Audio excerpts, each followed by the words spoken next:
Good evening, everyone, and welcome to the Bechtel Lectures in Anabaptist and Mennonite Studies for 2014-15. My name is Marlene Epp, and as Director of the Institute of Anabaptist and Mennonite Studies here at Conrad Grebel, it is my pleasure to host this year's lectures with Dr. Jeff Gundy from Bluffton University.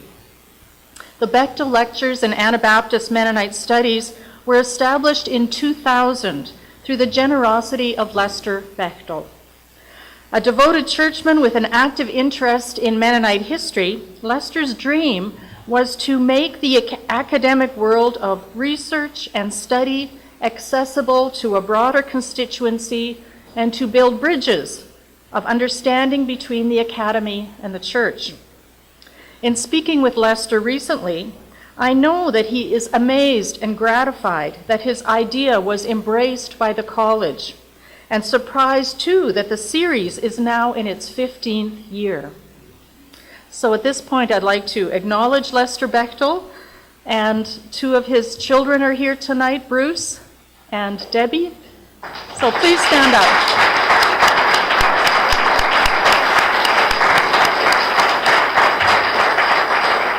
Thank you for this gift to the college, Lester. Well, from the inaugural three-part lecture by Harvard University historian Terry Martin in 2001, the Bechtel Lectures have brought to this campus and community thinkers and doers from a variety of academic disciplines and professions. The lecturers have explored topics that reflect the breadth and depth of Anabaptist and Mennonite history, identity, faith, and culture. We have received thought-provoking and entertaining lectures on the global Mennonite Church, on historical experiences in the Soviet Union, in the Netherlands, in Paraguay, and North America, on identity, land, and peace and reconciliation. Most of the past lectures have been published in whole or in part in the Conrad Grebel Review, the college's academic journal. And I encourage you to access that listing and back issues on the college's website. Well, I'm sure the lectures over the next 2 evenings will be equally stimulating. I'll just note that Friday's lecture, same time, same place, will also be part of the current Mennonite writing series, and we'll say more about that tomorrow. The Bechtel Lectures fit well at Conrad Grebel University College, an important center for research, resources, and community education on Anabaptist and Mennonite topics. The Milton Good Library and Mennonite Archives of Ontario, both expanded and enhanced in our recent building project, is a rich treasure trove of knowledge and story. The Mennonite Studies program here offers courses each semester for undergraduate students and also community participants, you folk. As well, we host book launches, mentor graduate students, and offer special events as opportunities arise. This year, we are particularly pleased to host a 23-painting exhibit, Along the Road to Freedom, Mennonite Women of Courage and Faith, by Winnipeg artist Ray Dirks. You can view it on the 3rd floor library and 4th floor gallery in the MSCU Center for Peace Advancement. And I think those spaces will be open after tonight's lecture for a while. We'll have a brief Q&A after the lecture, and then I invite all of you to a reception tonight in the college atrium. Dr. Gundy's books will be available there for viewing and purchase. At this time, I'd like to invite Dr. Troy Osborne, Assistant Professor of History and Theological Studies and former Bluffton colleague of Dr. Gundy, to introduce this year's Bechtel Lecture.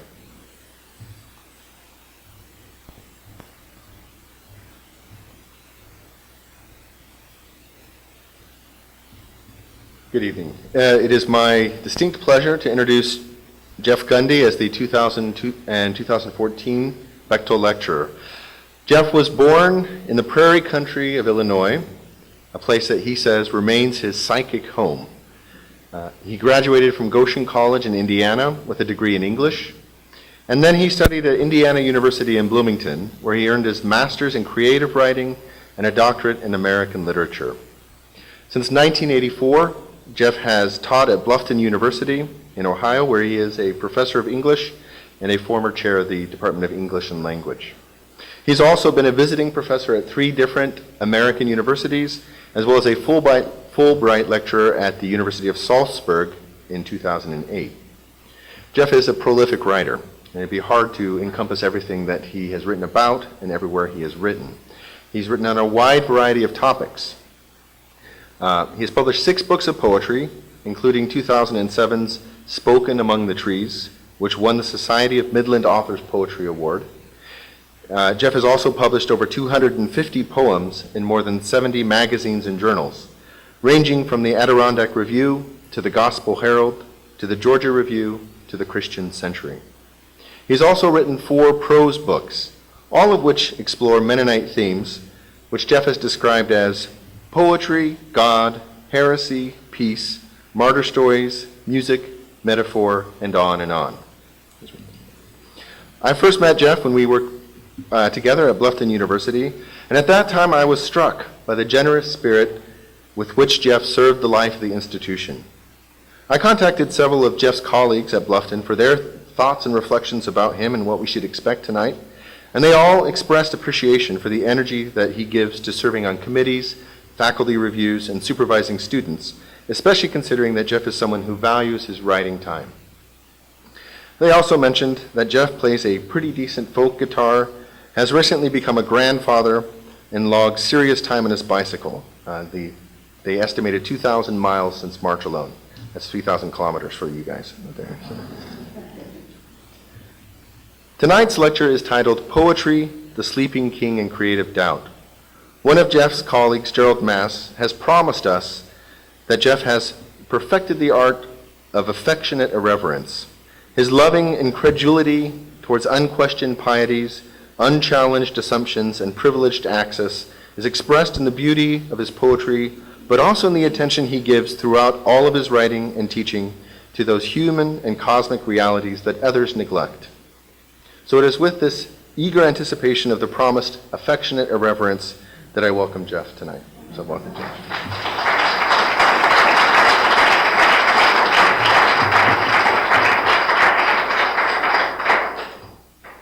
Thanks very much, Troy. It's about 8 hours ago, I was in the auditorium at Bluffton, and I saw Gerald Mast, and he told me that he had passed some words along to you, but I didn't know what they were. He would not tell me what they were, so I will tell him that I'm deeply offended. No. I will thank him when I see him next.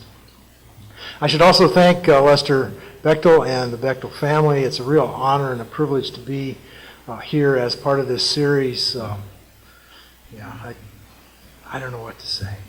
So okay, just take all the rest. I'm a Swiss Mennonite, you know. We don't know how to deal with this kind of stuff, really. So I will just launch right into what I have to say tonight. I should say, though, that I will say that Conrad Grebel has been a special place for me for a long time. I think I came here first many years ago. Well, one of the reasons I first came here was for the first Mennonites Writing Conference in 1990, right, Hildy? And met a bunch of people there who have been cherished friends ever since. And I have a lot of friends in this room and a lot of people at Grebel and in Waterloo that have meant a lot to me. And 2 of my sons are graduates, proud graduates of Grebel and the University of Waterloo, and so that's a special thing too. All right, poetry, the sleeping king, and creative doubt. I have 2 little epigraphs. The first is a Zen saying, great doubt, great awakening. Little doubt, little awakening. No doubt, no awakening. And the second is from a book by Jennifer Hecht called Doubt, a History, and I'll talk more about this later. But this one little sentence, doubt gets a lot done. All right. A possibly sleeping king. As the old tales have it, the mighty king sleeps somewhere beneath the Untersberg, the massive mountain whose northern peak looms over Salzburg and whose long ridge runs south for miles into Germany. Here's the Untersberg. I took this photo from the Geisberg, which is the mountain on the other side of Salzburg. Probably some of you have been there.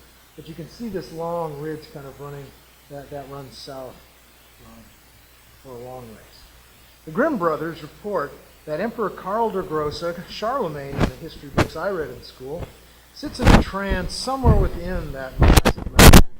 The king bears a keen and profound look, friendly and sociable towards all of his subjects who walk back and forth with him across a beautiful meadow. No one knows why he's there and what he intends to do. These remain mysteries of God. But perhaps, they say, it's not Karl der Grosse at all, but the Holy Roman Emperor, Friedrich Barbarossa, who drowned crossing a river in his armor in 1190 during his Third Crusade. His ravens circle the mountain, and his beard is grown into the table until the ravens wake him. When he wakens, he will not wander peaceably in the meadow, but bring the apocalypse. He did have an appetite for shedding blood in the name of God. Who's under the mountain? Is he dwelling easily there with no need to return, gathering strength for some brutal awakening?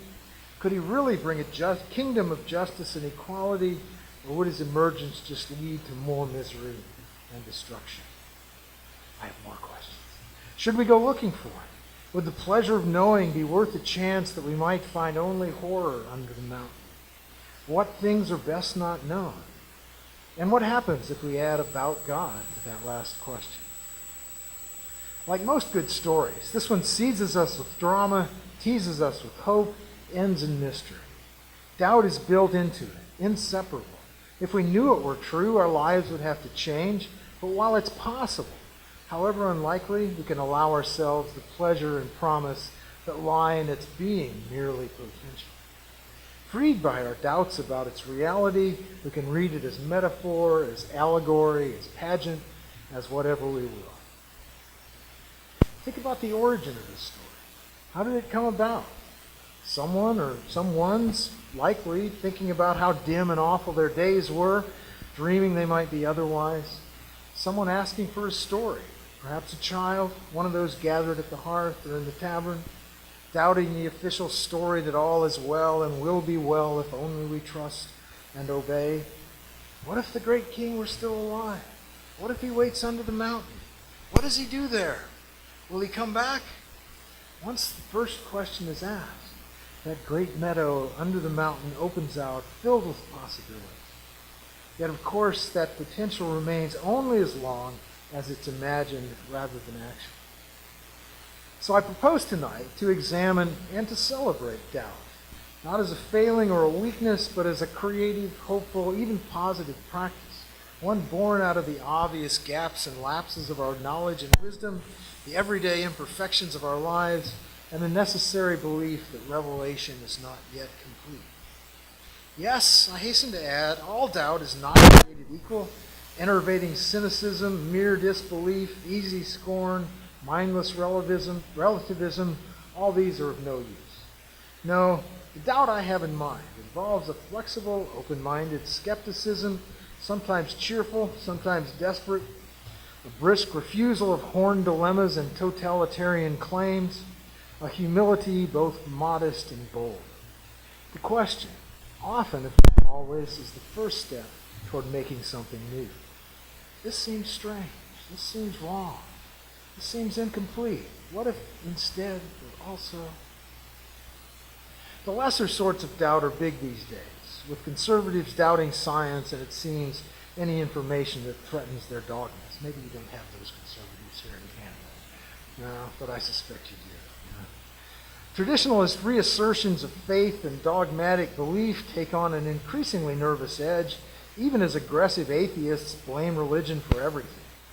More broadly, faith in the American narrative of self-reliance and material success is collapsing, at least south of the border, under the weight of widening inequity, and even belief in a livable future is threatened by ominous reports on global warming.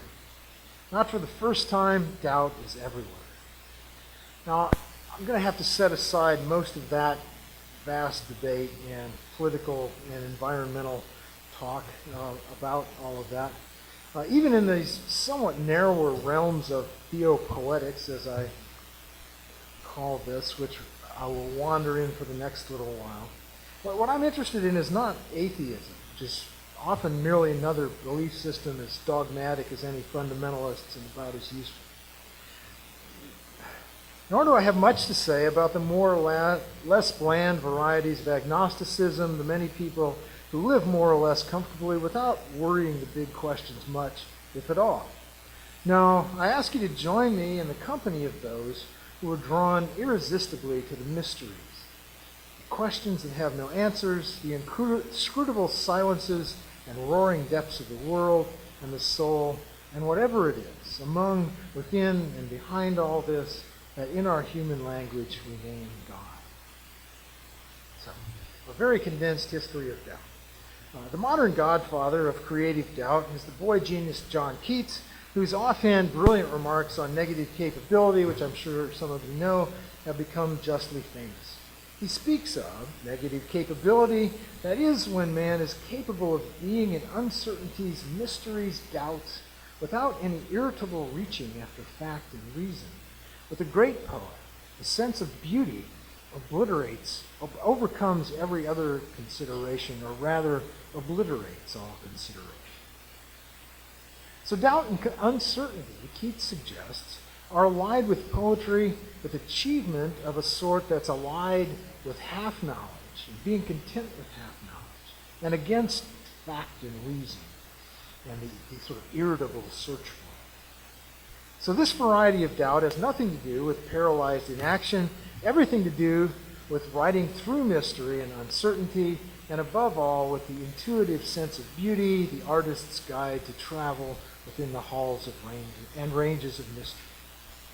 So this sort of action within doubt is far different, I think, from the sort of hesitation that was so memorably scorned by William Butler Yeats. It's another famous set of lines: the best lack all conviction, while the worst are full of passionate intensity. He who hesitates is lost, the proverb has it. Hamlet's long indecisions don't do anyone much good. But as every craftsman knows, there is a place for care and patience, and for testing one's impulses carefully in the pursuit of shapeliness and beauty. In my own modest carpentry practice, the maxim "measure twice, cut once" has repeatedly proven useful. I have sometimes tried measuring once and then cutting twice. It's okay if you cut too long the second time, but the first time, but if you cut short, you know how that goes. Not to hesitate forever or for long even, but to let our doubts inform both our beliefs and our actions, and especially to beware those who claim there's a quick, easy solution that requires only a little temporary violence. We hear that over and over. Also, doubt is often a great energizer. Doubt gets a lot done, as Jennifer Hecht points out at the end of her magisterial Doubt in History, a survey of the workings of doubt throughout history.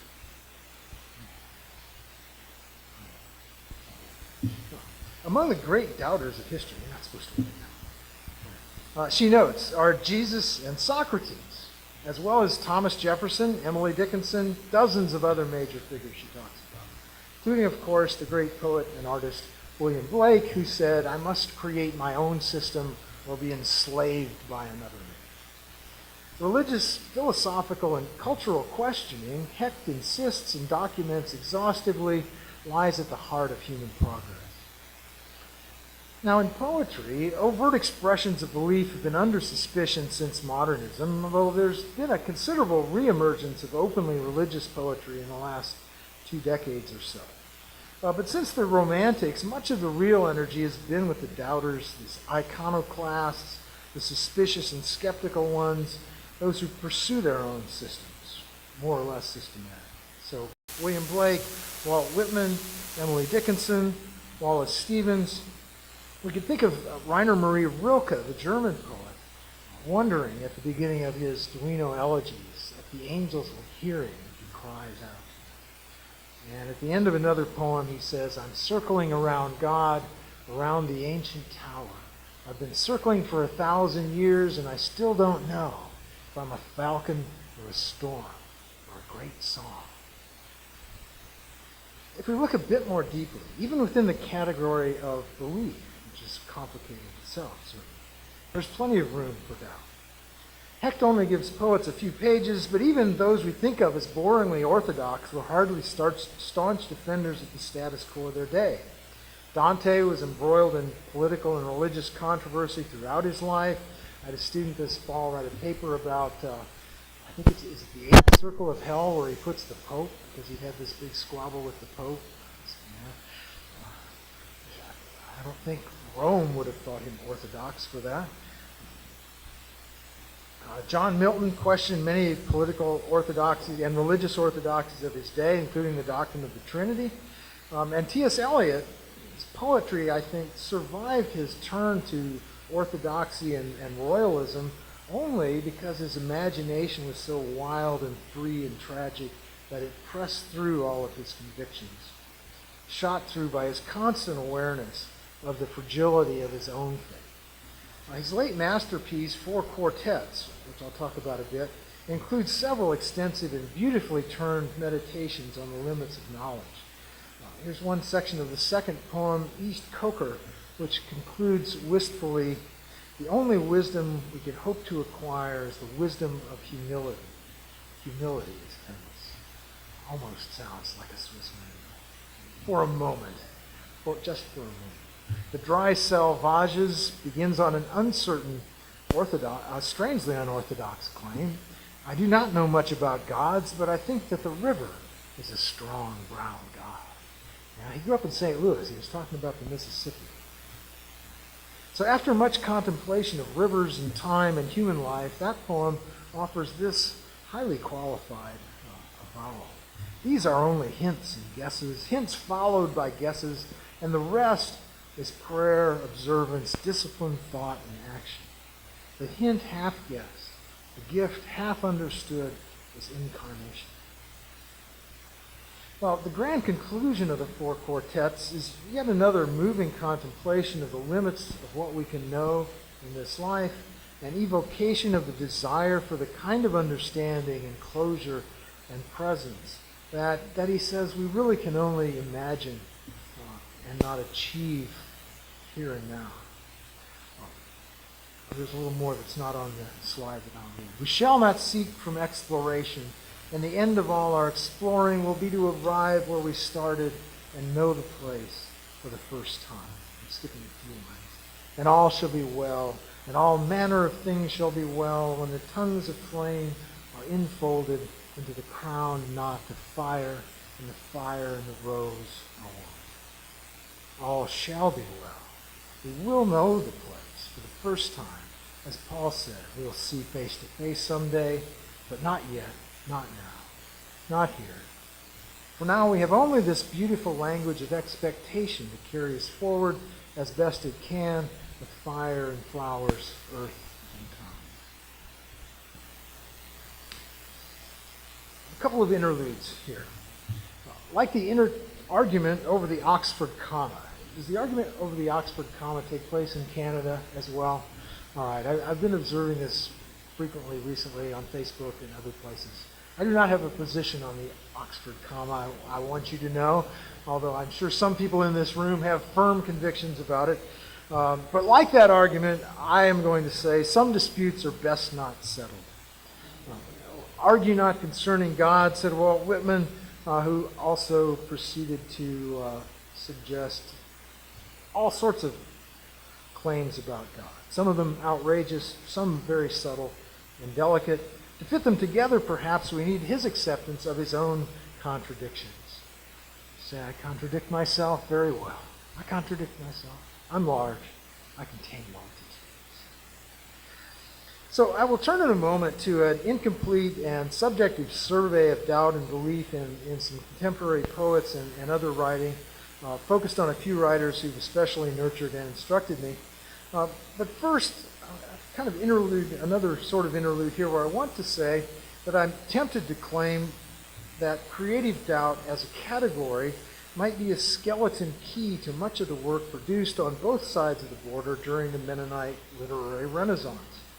Sometimes doubt about God, more often, though, a variously expressed and variously calibrated sort of doubt about the people and ideologies and human structures that seek to occupy and organize what comes between God and individual human beings.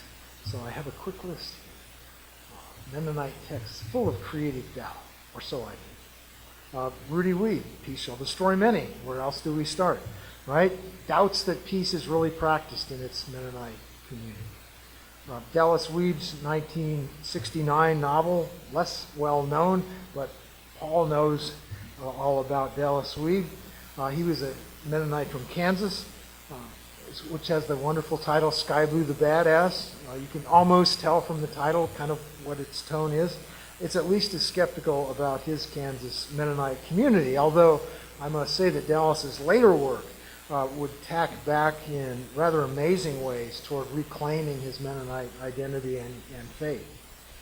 Di Brandt's Questions I Asked My Mother doubts that the patriarchal bounds of the village can answer a girl's honest questions. Patrick Friesen's work, including titles like Blasphemer's Wheel and You Don't Get to Be a Saint, is shot through with vivid and fertile doubts about his relations to the world and the divine. Did I see that Patrick's going to be here soon? Got to come see him. I have not seen Patrick Reed for a while, but he's wonderful. Let's say this about all these people. Certainly. Yeah. Julius Spiker Kasdorf's Sleeping Preacher doubts rural and Anabaptist prejudices about the city, about Catholics, about the world, amongst other things. And then there's this multitude of texts tracing the aftermath of the Mennonite experience in Ukraine and all of that, and which you have, and Rob Zacharias is here, who's recently written a book going into far more detail on many of those works than I will ever manage. But you've got these idyllic visions of forever summer on one hand, and then you've got others that raise doubts about the Zeltschutz, about the oppression of Russian peasants, about choices made during the diaspora and after the diaspora, about what happens in Canada, much more. To cross the border once more, Keith Ratzlaff's wonderful book of poems called Dubious Angels, which is poems written in response to a series of angels that Paul Clay drew late in his life. And though I hesitate to place it in this august company, my own first book of poems was called Inquiries. There are many question and answer poems in that book. I wanted to call it, I will tell you, Inquiries into the Technology of Hell. There's a poem in the book by that title, but the editor would not let me. Sometimes editors are wise. Sometimes they're not, but sometimes they are. And surely, Miriam Tave's Complicated Kindness doubts and complicates once more all of our categories of good and bad, worthy and wasteful, life-giving, life-denying. And I have to say, and I just saw that she's going to be here in a few weeks too. I found myself just wanting to camp out and stay. I've just begun her new book, All My Puny Sorrows, but I cannot resist reading you one passage from early on that seems to me shot through with a sad and brilliant sort of creative doubt. East Village, she's always talking about East Village, right, which we all know is really Steinbach, Manitoba. It originated as a godly refuge from the vices of the world, but somehow these two, religion and commerce, had become inextricably linked, and the wealthier the inhabitants of each East Village became, the more pious they also became, as though religious devotion was believed to be blessed by God, so that when my father objected to selling his home to the car dealer, there was in the air a whiff of accusation that perhaps by holding out wasn't being a good Christian. That was the implication. And above all, my father wanted to be a good Christian. Almost all that is one sentence. I was trying to read it without a breath, but I couldn't quite do it. So, all right. At this point, I'm tempted to add just about everything else to my list, including all the books that I have not yet read but hope to someday. But that would be exceeding my Swiss allotment of Hochmut pride for the whole year, if not the decade, and to explore all of those sweeping all the sweeping claims that I might make and add the necessary qualifiers and disclaimers would take a whole other essay, if not a book, which I have not yet written and will probably never write. So if anyone here is looking for a book subject and wants that one, you have my permission. But instead, I'm going to retreat, I hope you'll indulge me in it, to something less sweeping. Look at a recent interview with Mennonite poet Julia Spiker Kasdorf, who's no stranger to these parts, and I presume is known to a number of you. The interviewer, whose name is Anya Krugovoy Silver, asks about Kasdorf's poem, "On an Oregon mountain I remember Hebrew mystics," and particularly the lines in the poem, "If you focus hard enough on the power of words, you will begin to see light spark inside letters." So Silver asks, does light spark inside letters offering some redemption? Does writing offer a balm for sin? And Kasdorf seems taken aback by this. And she says this. Not quite all the quote is on the slide. "I'm not entirely comfortable with that language. I have to think about why that is. But I might say that poetry can sometimes shine a light. Sometimes it makes one more aware of one's inner life, or more aware of life beyond the self.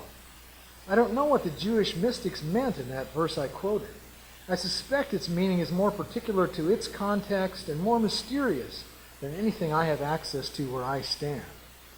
I think it may be pointing to a relationship between study and transcendence." Isn't that interesting? When the language of redemption and a balm for sin turns up, we can sense Kasdorf's restlessness. We might wonder with her what shop-worn categories like these have to do with that mysterious moment when the light sparks, when we sense real presence, when the words become illuminating. And a similar resistance turns up again when the interviewer asks what she describes as a common question for interviews in this magazine called Image, where this appeared. Why believe in God? That's the question. "It's never occurred to me as a choice," Kasdorf remarks first. "Maybe that's a gift."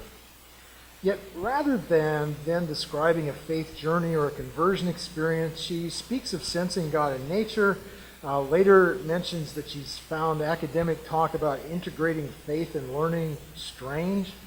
By the end, she really seems nearly ready to suggest that belief is another category that should be rethought. My sense is that belief is not an intellectual matter. I would prefer to say that I choose to practice rather than that I choose to believe. So I show up at worship on most Sundays. I practice something that might be called prayer, although I'm not at all certain of that. I practice trying to discern the Jesus way in the world. But believe, I don't know what that even means. I repeat the Nicene Creed most Sundays, and there's a lot of repetition of the phrase "I believe" in there, but mostly I'm thinking that's like a placeholder. Maybe an announcement of intention. Maybe a way of binding the voices together who recite it with me. I say it joyfully most Sundays, but why do I believe? That I can't say. I can say that I walk on the path that lies under my feet. I can say I have been blessed to find it lead in pleasant places. So there's a lovely humility here about language, but also I think about something deeper than language, about belief, about the claim to even know whether belief is possible to achieve, what it means, even as one lives within it. What is it to believe, Kasdorf seems to ask? A way of walking, of speaking, of being in the world, an announcement of intention. That seems better to me than some definitions. Well, Mary Zibist's book Incarnadine, recently won the National Book Award in the U.S., announces its location in the realm of creative doubt with its epigraph from Simone Weil's Gravity and Grace. Now, listen carefully to this, it's a little complicated. The mysteries of faith are degraded if they are made into an object of affirmation and negation, when in reality they should be an object of contemplation. So we shouldn't try to judge them, to say yes or no about them. We should contemplate. The book is a series of highly original meditations, improvisations on the theme of the Annunciation, when Gabriel tells Mary she'll give birth to Jesus. Zibist's poems are remarkable for their poise between doubt and belief, the delicate contemplative balance. The poignant and funny update on Mary, which is clearly a sort of self-abnegating self-portrait, offers a Mary filled with doubts and awareness of her own failings.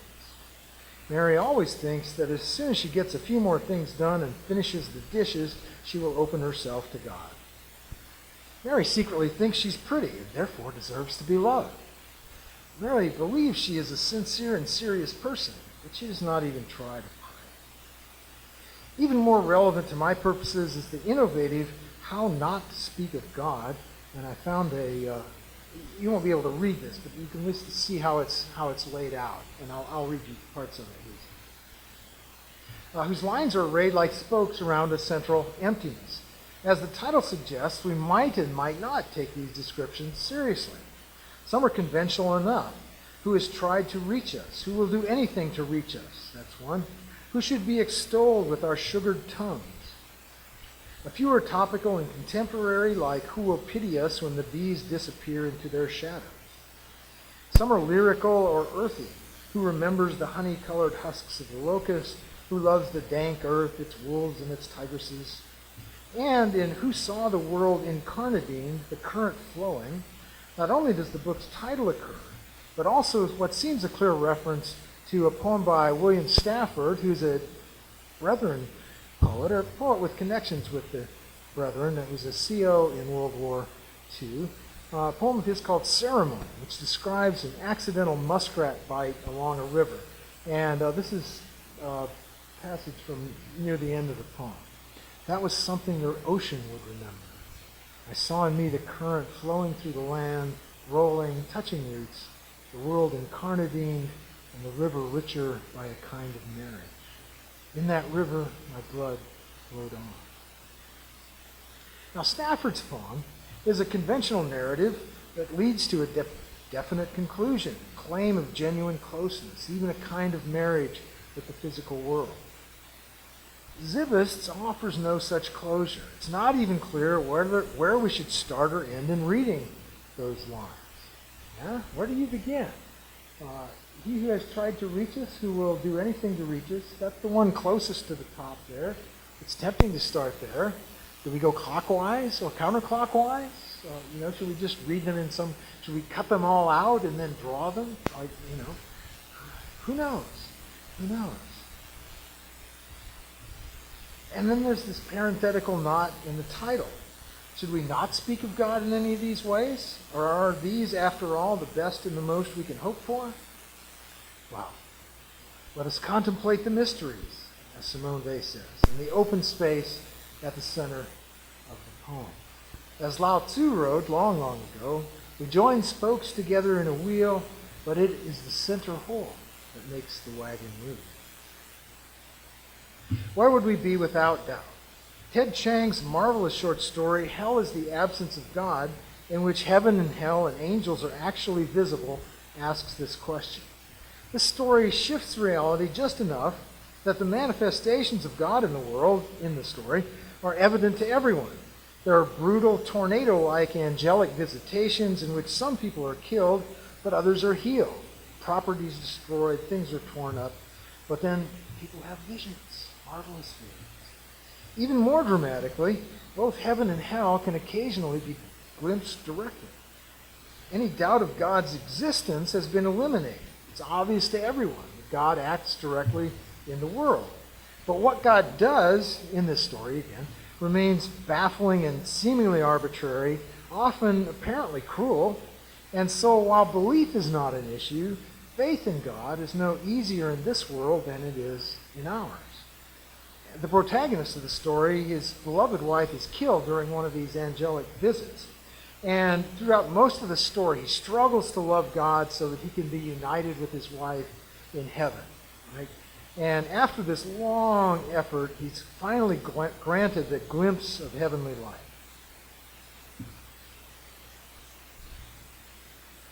The light unmade his eyes, and in doing so, the light revealed to Neil all the reasons he should love God. He loved him with an utterness beyond what humans can experience for one another. To say it was unconditional was inadequate, because even the word unconditional required the concept of a condition, and such an idea was no longer comprehensible to him. He understood how life was an undeserved bounty how even the most virtuous were not worthy of the glories of the mortal plane. For him, the mystery was solved because he understood that everything in life is love, even pain, especially pain. So minutes later, when Neil finally bled to death, he was truly worthy of salvation. And God sent him to hell anyway. I shouldn't have put that on the slide. Those of you who are reading ahead, which is probably all of you, saw it before I got to the punchline. Okay, I'll learn. So the stringent Kierkegaardian absurdity of this story is its most memorable and disturbing quality. Chang writes a little bit later, God is not just, God is not kind, God is not merciful, and understanding that is essential to true devotion. This God is, of course, much like the Yahweh of the Old Testament. Jesus is conspicuously lacking in the story, and the word Christian is never used, though the depictions of heaven and hell and angels seem decidedly Miltonic. It's, after all, just a story. It makes no claim to be true.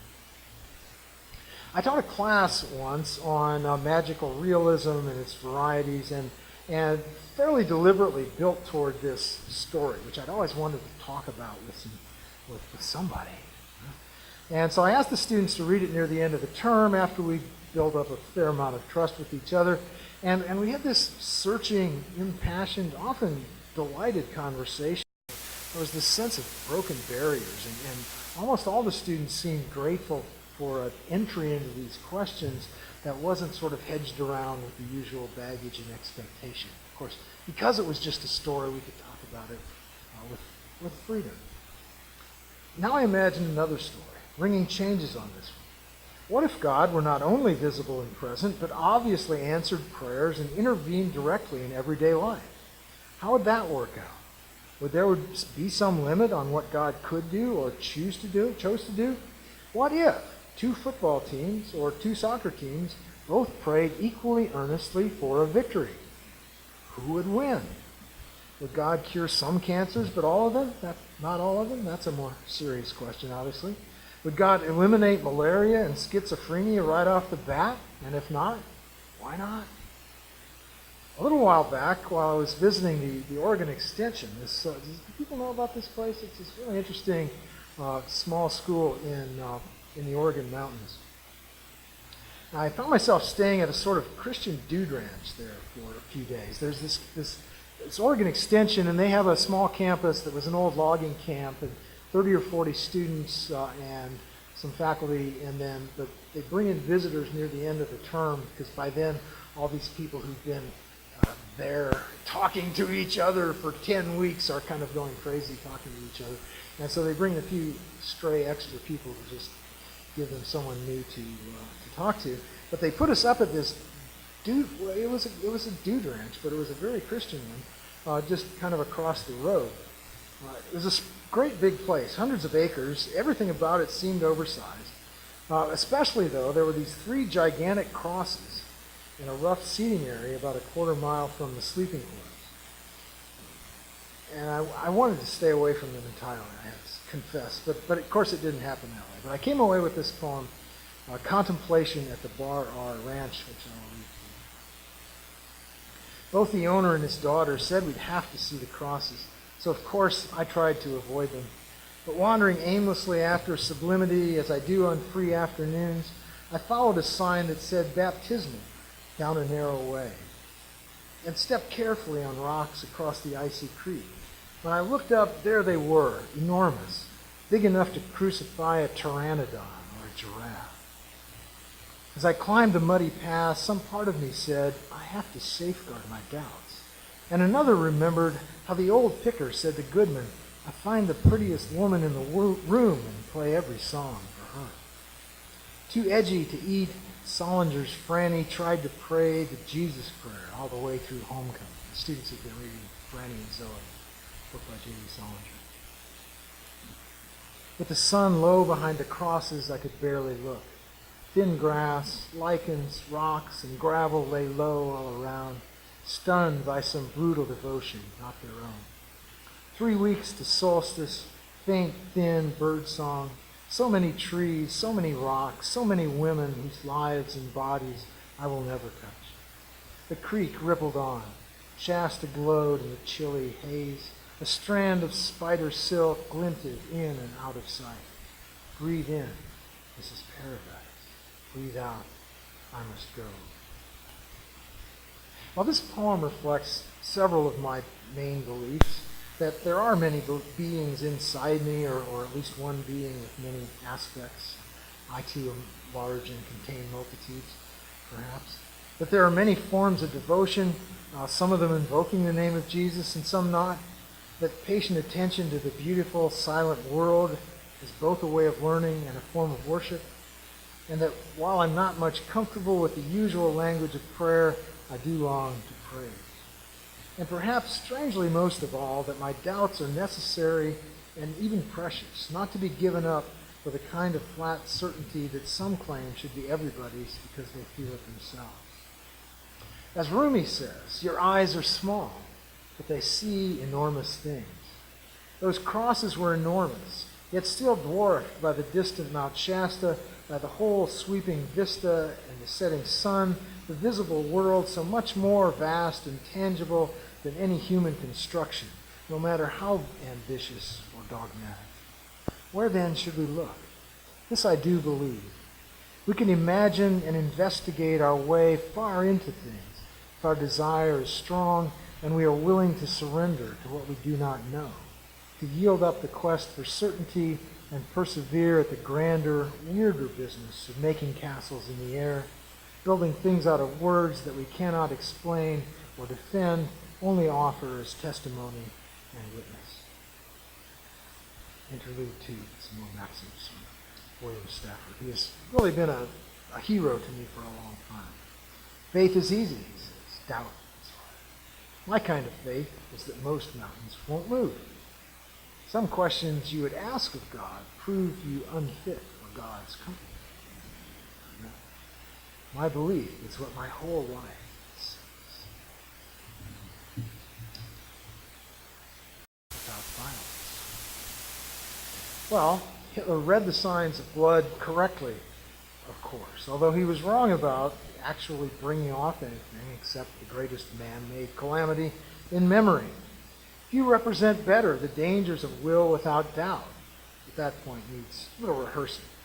Searching for a different narrative, even an imagined one. I remembered a passage in Slaughterhouse-Five, a great novel by Kurt Vonnegut, in which his hapless hero, Billy Pilgrim, watches a war movie backwards. Does anybody remember this? You know this book? Yeah? He watches this war movie backwards, and so he sees the bombs unexplode, float back up into the airplane, after which the bombs are shipped back across the ocean and disassembled. There's a little more of that. Touchingly, it was mainly women who did this work. The minerals were then shipped to specialists in remote areas. It was their business to put them into the ground, to hide them cleverly, so they would never hurt anybody ever again. The American flyers turned in their uniforms, became high school kids, and Hitler turned into a baby. Billy Phillips. That wasn't in the movie. Now, brilliant as this is, it's also merely wishful and wistful, as Vonnegut knew all too well. Slaughterhouse-Five turns around the firebombing of Dresden. Vonnegut was a prisoner of war who was actually locked in a slaughterhouse on the fringes of Dresden when that firebombing took place, and so he survived and came out afterwards to find that the whole city was in ashes. But it's a step. This passage is a step away from merely repeating the many protean versions of the story of the king under the mountain. The dream that some sudden violence will solve everything, that if we're just confident and righteous enough, all will be permitted to us and will right the world through the valiant destruction of our enemies. Wallace Stevens famously claimed that in the absence of religious belief, we might construct a supreme fiction and believe in it ourselves. That's a topic for another day. Vonnegut has no such ambitions, but his fictions do stand as a brave and lovely gesture of resistance. There are 1,000 versions of what Mircea Eliade called the myth of the eternal return, 1,000 manifestations of the human yearning to be relieved of the weary routines of existence, the dreary turnings of days and seasons and lives, the work and pain and worry, the heartache and heartbreak, and the brutal wheels of the world that grind us all eventually to powder. But those dreams need the tempering force of doubt, especially as it reminds us to look beyond our selfish yearnings, to consider the others, to consider the earth. Except in fiction, we can't undo the past. Can we even repent? We might at least try to do better next time. In a typically subtle and shifty and economical meditation, the pacifist poet William Stafford takes up the problem, trying to step outside the mindsets and narratives that we inherit and inhabit until they come to seem inevitable. There is no alternative, we may hear, or our only option is to send a strong message. Both the essay that I'm quoting here and the posthumous collection it appears in are titled "The Answers Are Inside the Mountains." The use of strong language is like the use of big, heavy, dusty equipment. You may need it in some places, but trying to use it for work requiring clarity and accuracy and sustained progressions, that is sure to be frustrating. Some questions should not be asked, or at least not answered. For an answer is an entry into a point of view or set of assumptions you may not really share. The answers are inside the mountain. In Stafford's wily account, the answers buried in the mountain should remain there, like the sleeping king, like the ore for building bombs. They answer questions that should not be asked. Questions perhaps like, how can we destroy our enemies? And how can we take whatever we think we need? How can we create an empire that will never fall? Yes, we may yearn for some great leader to emerge from underground, for an apocalyptic turn to bloody glory, but we would be better off to imagine the old, wise Emperor Karl dwelling peaceably and without ambition there under the mountain, greeting those who come to visit him as friends and equals, not as subjects or soldiers or enemies. And now I think that these stories are all connected. And they tell us that the sleeping king is no one's to control, no matter how crafty our plans, how mighty our armies, how fervent our patriotism, how just our cause. Awakened, he is not easily put back to sleep. Let the king sleep under the mountain, I say. Let his beard grow forever. Let the ravens lose interest and wander off on their own devices. Let us grow beyond our yearning to find salvation in a great man, our dream that destroying enough enemies will make the world right.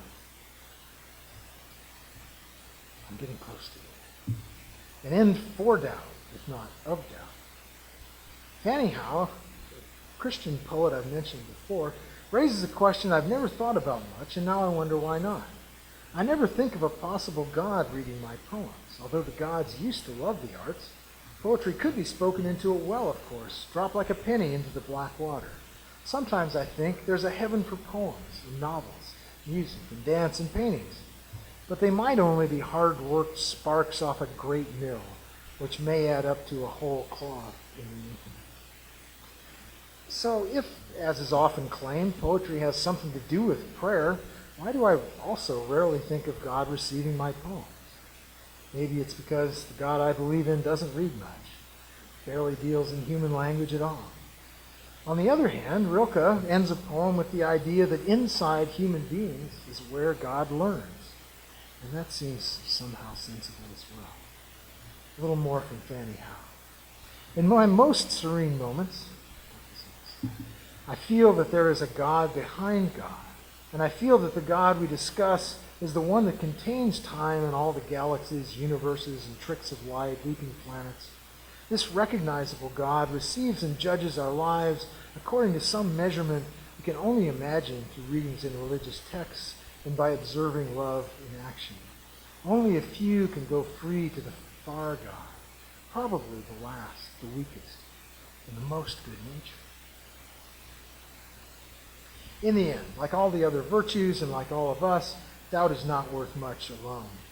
Someone paralyzed by doubt may cause less harm than one energized by foolish convictions, but neither state is healthy for poets or artists or preachers or anybody else.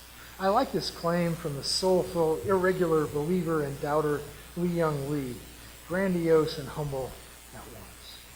When I'm writing a poem, it says, I feel like the whole future of the universe depends on that poem. course, I'm laughing, chuckling to myself as I say this. I'm embarrassed I feel this way, but I do. The audience is everything. Birds, trees, stars, women, children, men, old and young, grandmothers, aunts, uncles. Everybody's listening. Well, one part of me believes that to notice any of the many flaws in the world is to doubt, for a true and omnipotent God, a God worthy of worship, would surely have done better than this. Now, I know the arguments against this view, and they're earnest and probably sound arguments, but there's this part of me that persists in viewing these arguments as absurd. Sorry. Another part of me wants only to praise. As the saying goes, some mornings this causes difficulties. I know I must resist the sour, arrogant, superior version of doubt that's really just the ego seeking power by belittling the worthy beliefs of others. And yet, I cannot believe that God wants me to simply surrender to some set of claims that some minor subset of the billions of other seekers on the planet have decided is true. I was working on Songs from an Empty Cage, which is the book of which this essay is really kind of a sequel or another step that just took place after I finished that book. I discovered in that process the writings of a theologian named John Caputo, and especially a book called The Weakness of God, A Theology of the Event. And his artful, often lyrical musings enriched my theopoetical thinking and crept into this poem as well. There's an epigraph from Caputo which goes like this: "The weak force of God settles down below in the hidden interstices of being, the little cracks of being, insinuated into the obscure crevices." And my poem's called Meditation with Wallet, Eyeglasses, and Little Riley Creek. Whose card is it that will open the steel door? I know that one card will take me anywhere, or almost, and another will reassure the authorities that I can be trusted to drive and board an airplane. The kingdom of God, says Caputo, is like a beautiful old poem whose author is completely unknown. My glasses have tiny rainbow sparkles on the front of each lens, spreading as I scrape at them. The anti-scratch coating is separating, the office worker says sweetly. Sometimes that happens. Sorry, they are not under warranty. It's been 2 years. I will have to ask the doctor, what if something has changed? The idea of one true religion, Caputo says, makes no more sense than the idea of one true poem. For the 4th day in a row, the brown roar of the creek bears tons of topsoil and effluvia toward the ocean. Is there one true creek? God is a weak force, says Caputo, a call, an event, a voice. All the rest is rouged and painted theology, the invention of men wishing to be strong. If I scrape the anti-scratch coating away entirely, will I see something new? If God is great but not strong, I take a deep breath by the bough. A wren in the pine tree pecking at the new cones, visible only when it moves. It leaves a branch quaking as it disappears. Looked at one way, Caputo asks only that we reconsider what we as humans have defined as God, insists only that we temper our claims to certainty, always based strangely on the need to accept on faith what can't be shown directly. He suggests that God is in the hidden interstices and inner crevices of being, always present but rarely obvious. Is this a new idea or a very old one? According to the Gnostic Gospel of Thomas, Jesus tells us to look for him under the rock, within the broken stick. In Luke also, he says that the kingdom of heaven is within us. Tolstoy's book, The Kingdom of Heaven is Within You, banned in Russia, published in 1894 in Germany, expressed radical doubt about Christian rationalizations of governmental violence, indeed about the whole edifice of the church. He pointed out that, he argued at least, that nowhere nor in anything except in the assertion of the church can we find that God or Christ founded anything like what churchmen understand by the church. Tolstoy's creative doubt and vigorously weak refusal of violence inspired Gandhi and the non-violent resistance movement that followed, all of which have imperfectly but persistently led to social and political transformations across the world. Doubt gets a lot done. Is this some kind of resting point then, or must doubt continue indefinitely? Must we doubt our own doubt? Reject all certainties, dwell uneasily in the shady ravines of uncertainty until the floods wash us away? Let's look at the interspirit instead. Like Keats and Tolstoy, Caputo, I believe, sees creative doubt as a necessary practice rather than a permanent state of being. Do we need one true poem, one true creed, one true religion? Can we travel this world and be sustained by its beauties, the faithfulness of its many good creatures, sustaining mercies and austere intimations of hope and joy that it offers? The world is still with us. The linden tree we planted years ago is 12 feet high now, well-shaped and thriving in the backyard, its heart-shaped leaves moving gently in the morning breeze. My wife brought it home from the nursery. I dug a hole and put it in the ground, watered it for a while, and trimmed a few low branches. I could call it mine. I could cut it down and no one would stop me. But doubt reminds me that its life is its own, and it grows according to its own interior plans and purposes, which seem simple from here inside the window, but are also far beyond my power to explain or understand.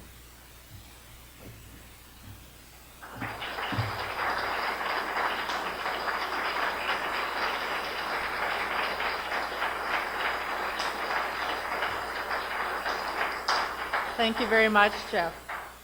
I think when a poet gives a lecture, it's a very long piece of poetry because all of your words were crafted like a poem. It was wonderful to listen to you. So thank you very much. I think we could take a few moments for a few questions. If you have some.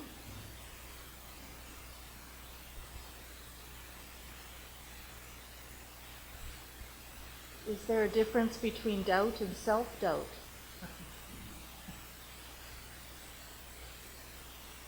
I doubt it. No, I would say so, yeah. And you know, I was obviously kind of walking this fine line all the way through this lecture and trying to distinguish sort of a particular type of doubt that I think is creative and constructive and useful and necessary. I mean, the kind of self-doubt that keeps us from doing things, that makes us wonder if anything is good enough and so forth. Yeah, I think is not what I'm talking about, not what I'm... Yeah, I got into a similar thing. Years ago, I wrote this essay about humility and, sort of praised it as a necessary virtue, going back to some of the old Swiss Mennonite texts and so forth.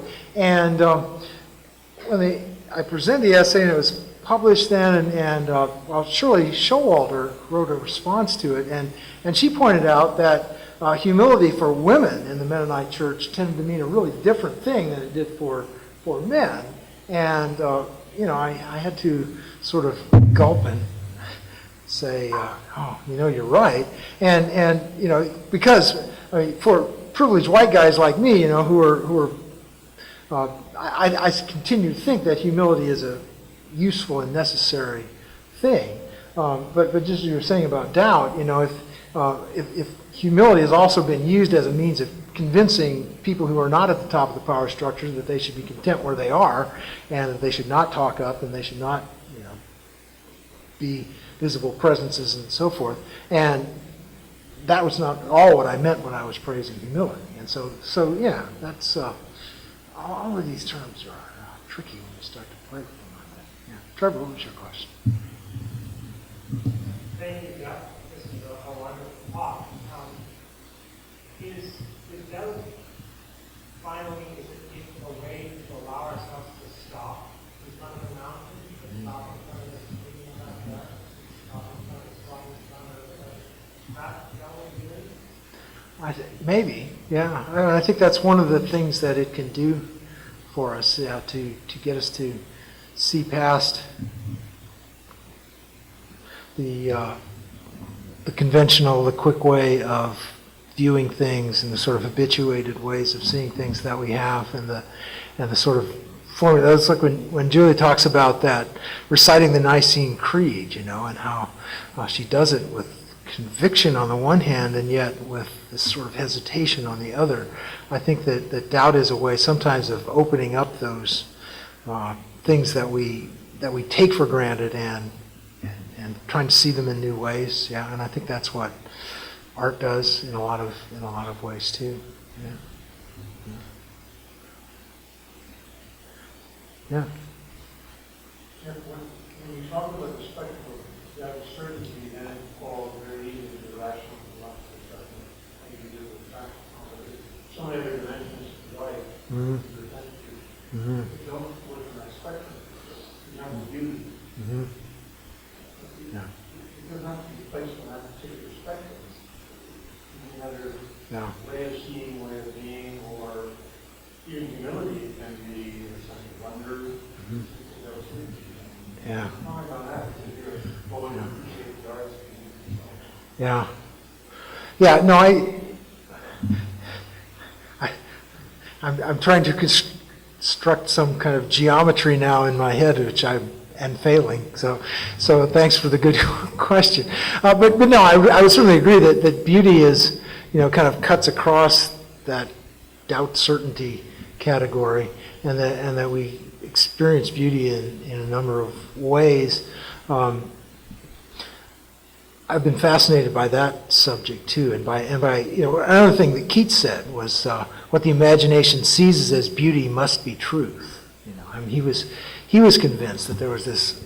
At the end of Ode to a Grecian Urn, of course, someone says, it's in quotation marks, beauty is truth, truth beauty. Right? And there's been argument about whether he really believed that ever since. But it's different, I think, to say what the imagination seizes as beauty must be truth, because it implies that there's this sort of progression there, and that the one will lead us to the other. Now, I think that it's probably good also to doubt Keats when he's saying things like that, and I'm not sure that in every case, being seized by the impression of beauty will lead us toward truth. I'm pretty sure, in fact, that it's led some people astray. Yeah. So that's a whole other subject, which I write about, by the way, in my book Songs from an Empty Cage, which will be for sale at the end of this presentation. And I have to say, I'm selling my own books tonight, which I brought along. The university bookstore will be selling them tomorrow night. I'm pretty sure that I'm going to give you a better deal. I will take Canadian money. So just, okay, yeah. It's good to be crassly commercial for brief periods. Yeah, yes.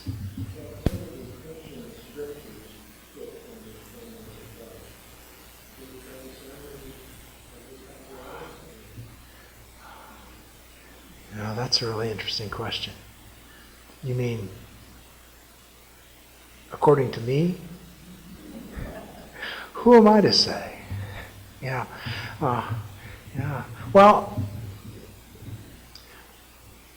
I gave a similar talk at Goshen College a few weeks ago, and afterwards, John Letterock, who was a elder statesman of the Mennonite Church, whom I knew many years ago, came up and greeted me. I hadn't seen him for years. And I remember John Letterock at Heston, when I taught there, telling the freshmen in his gray eminence, we all think we take the Bible as it stands, but really we all take it as we understand it.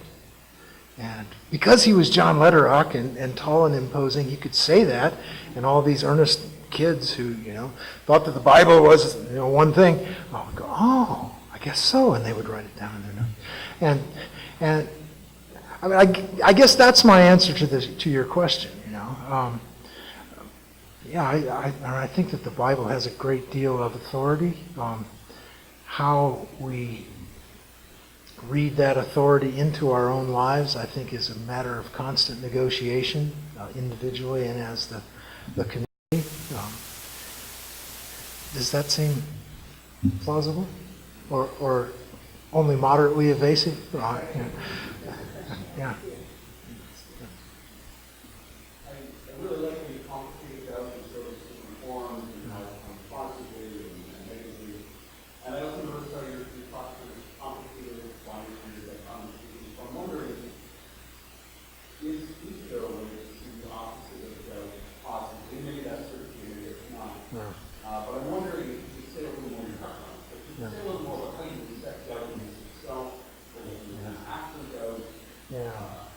Yeah. Yeah, no, that's a really good question. I mean, I think that clearly, as we've been saying, if doubt is where you wind up, you never do anything, right? And so there's another passage in one of William Stafford's poems that occurs to me now. He says something like, "Since then I leap through doubt, eager to find, is it many more stories to tell," or something like that. I don't know. I mean, I think that there's the moment when you doubt, and there's the moment when you recognize that your doubts will probably not be settled, and then there's the moment when you decide, I'm going to do something anyway, and that's the wonderful, freeing, creative moment often. Now, if it's, I'm going to go punch Paul in the face, that's probably a mistake, right? I mean, if it's making a poem or falling in love or, going off to do mission work in some place that really needs it, then I think it's, it's that would be a different sort of opposite of doubt than certainty, I think. Yeah. Does that make sense? Yeah. One more question. Just following up on that, when you're saying that the opposite of faith is not doubt, it's faith.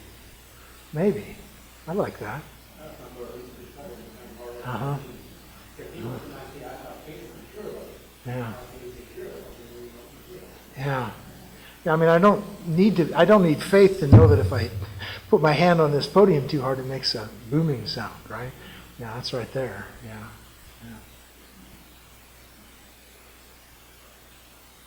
We're going to let Troy ask his last question. Okay.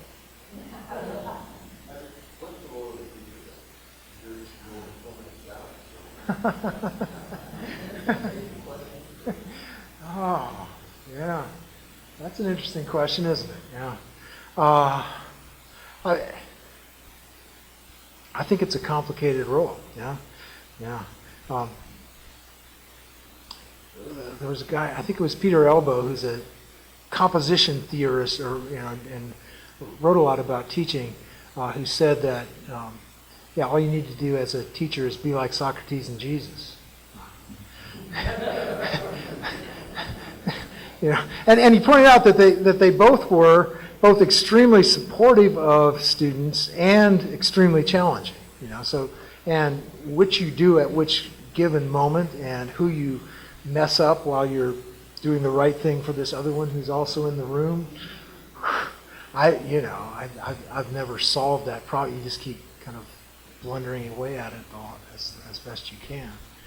Yeah.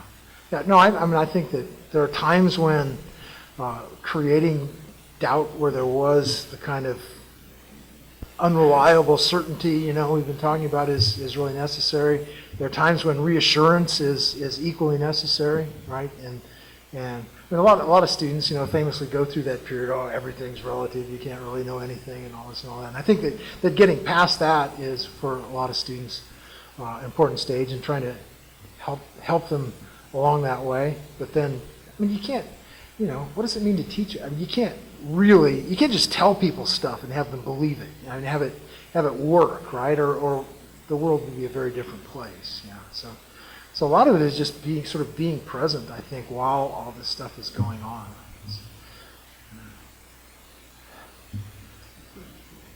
We can continue the conversation over snacks in the atrium, so please stay and let's move down there soon. Come back tomorrow night, same place, same time, and Dr. Gundy will circle defiance. Can you give us a one-sentence teaser for tomorrow? I'm basically going to read poems tomorrow night and talk a little bit around the organization. If you want the poems I read tonight, they'll be Even better. So from doubt to defiance. Join us tomorrow night, also for the Mennonite Writing Series, and please join us in the atrium and talk more with Dr. Gundy. Thank you.